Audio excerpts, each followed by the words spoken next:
This may not be the best SMG in the game, but it's definitely viable once you adjust to play it more like an AR.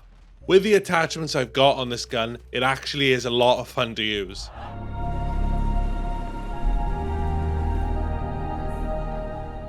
So here are the best attachments for the AMR9.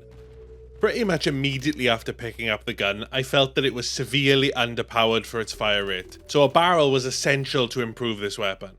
I chose to go with the AMR9 Enforcer long barrel. This helped a lot at range, and I think it helps balance out the slow fire rate with some more consistent damage.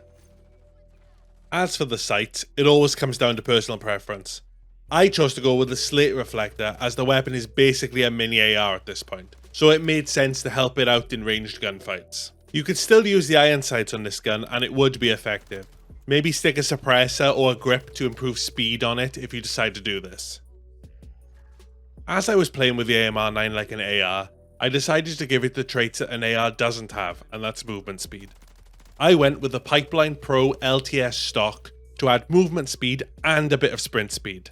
This really helps on bigger maps when working your way into good positions.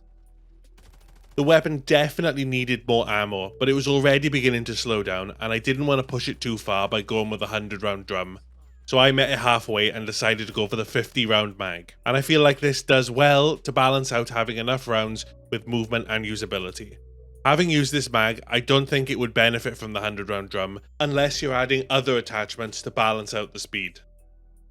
The last attachment was a new one for me, not something I often choose to go for in my builds. But this time I decided to go with the 9mm hollow point ammunition, as the gun just felt like it could do with a bit more strength. These rounds add extra damage and slow the target, allowing you more time to land shots. This is especially useful at range.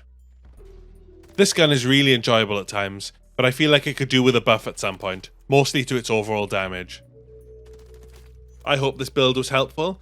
If it was, be sure to like and subscribe, it's much appreciated.